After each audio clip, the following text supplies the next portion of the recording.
So, in the super intense world of medical training, how do we even decide who makes the cut? A lot of the time, it just comes down to tests. But here's the thing, what if there are two completely different ways to test people?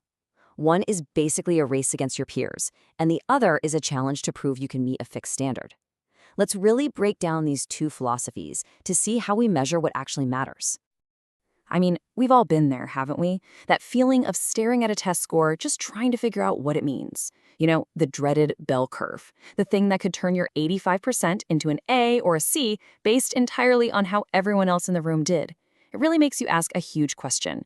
Were you being graded on what you actually knew, or just where you landed in the pack? All right, so here's what we're going to cover. We'll start by looking at these two sides of assessment.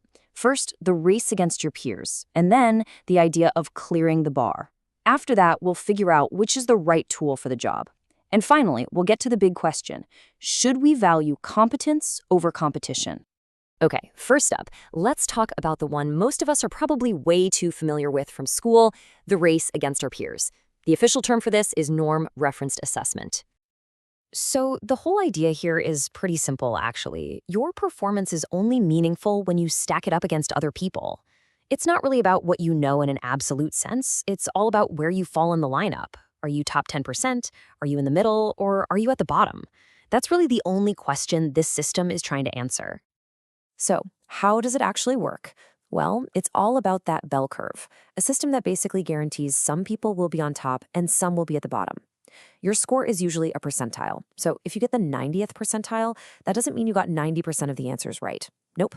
It means you did better than 90% of the other people who took the test. At the end of the day, its purpose isn't really to measure if you've mastered something, it's to sort and rank people, which, is pretty important when you have a ton of applicants and only a few spots. And believe me, you see this race all over the place in medicine. We're talking about those high-stakes entrance exams like the MCAT, the super important licensing exams like the USMLE STEPS, and of course the incredibly intense residency selection process. They all rely on this model to tell the difference between thousands of really, really qualified candidates. But there is another way to do it. Instead of a race, picture a high jump competition. The goal isn't to jump higher than everybody else. It's just to clear the bar. And that, my friends, is the world of criterion-referenced assessment. With this approach, the game totally changes.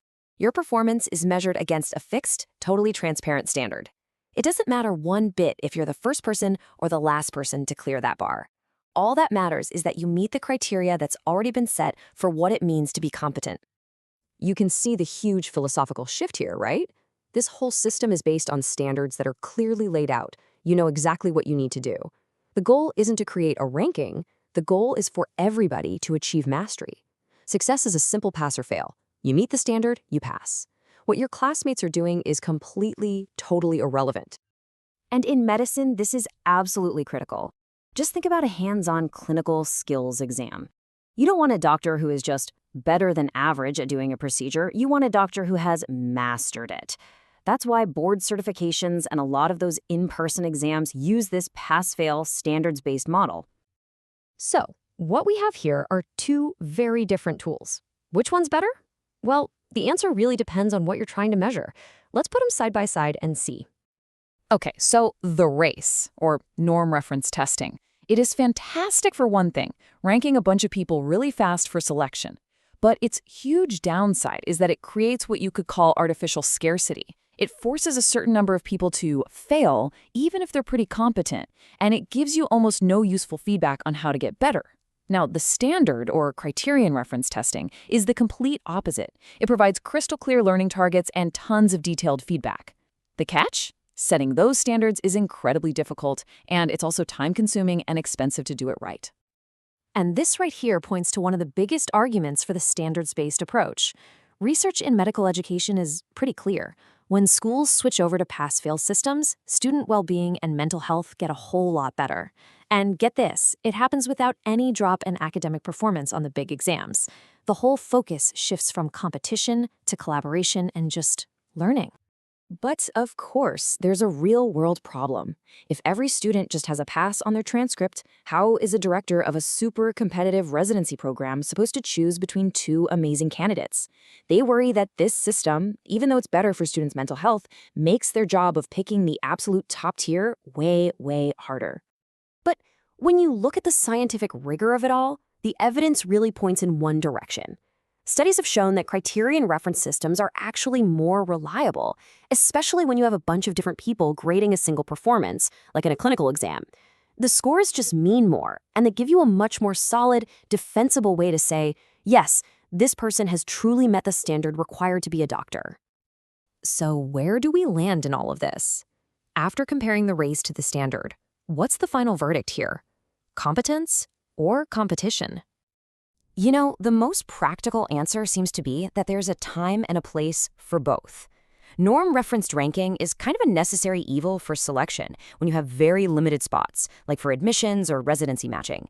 But for pretty much everything else, for the actual learning process, for making sure a doctor has the skills to keep patients safe, the criterion-referenced approach is just plain superior. And this really gets to the heart of the whole thing. The selection part, that's already happened. Once a student is in medical school, the goal shouldn't be to keep sorting them over and over. It should be to develop every single one of them into a competent, skilled physician. So the best path forward really seems to be a hybrid approach.